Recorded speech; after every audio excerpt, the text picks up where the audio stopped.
Mon gars, je vois la crainte que tu as. Je vois toute la panique dans laquelle tu es en ce moment. Je me rends compte que dans ta logique à toi, tu ne veux prendre aucun risque. Je me souviens encore de la définition que certaines personnes donnent de la notion d'entrepreneuriat.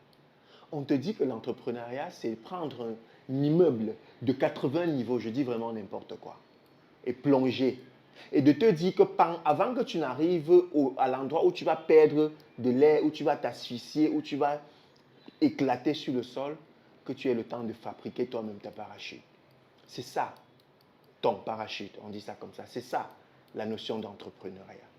Et je vois certains qui hésitent, qui ont peur. Et quand je dis entrepreneuriat, je ne te demande pas, toi, salarié, d'abandonner. Même le simple fait de faire un CV, aller déposer, c'est entreprendre, c'est poser une action, c'est faire quelque chose. Mais j'ai une catégorie de personnes qui se disent qu'ils ont les masters, ils ont les docteurs et ils n'ont plus besoin de faire ça. On va venir les chercher chez eux. Ce que je vais partager avec toi dans cette sortie, c'est le risque que j'ai vu cette jeune fille prendre hier.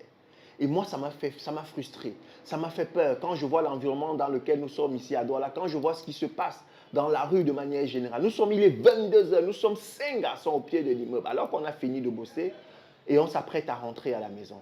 On décide d'avoir un dernier échange avant finalement de se séparer. Et j'aperçois sur le côté une jeune fille qui vient devant nous.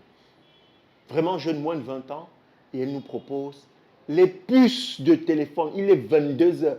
Qu'est-ce qu'une jeune fille de 20 ans, moins de 20 ans, fait dehors en train de vendre les puces à 22 heures? J'avoue que j'ai été assez choqué de cette attitude. Ce n'est pas des attitudes à encourager. Ce sont des risques qu'elle a pris. Mais la vérité, c'est que lorsqu'elle partait de là, nous étions 5. Chacun d'entre nous a pris une puce. Elle est partie de là ayant vendu finalement 5 puces. Ce que je veux que tu... Les puces ne coûtent que 500, hein? Oui, on est d'accord. Mais elle a vendu ses puces. Elle a pris un risque. Si c'était une autre personne, il aurait dit non, il est 22 heures, je ne peux pas les aborder, ils peuvent m'agresser. J'avoue que tous ces éléments auraient pu lui arriver. Parce que lorsque je me regarde, je dis, Rostand, quand je vois ce qui se passe dans la rue, comment elle peut prendre ce type de risque? Mais la vérité, c'est que si tu ne prends pas de risque, tu ne peux avoir aucun résultat. Je ne vous demande pas d'aller sauter sans parachute. Je ne vous demande pas d'aller prendre ce type de risque.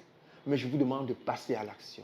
Je vous demande de poser des actions. Faute de quoi, vous ne pourrez avoir aucun résultat.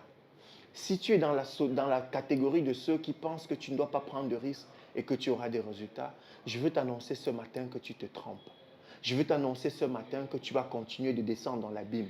Je veux t'annoncer ce matin que tu vas finir par disparaître. Alors, prends le risque maintenant et pose l'action qu'il faut pour ton changement.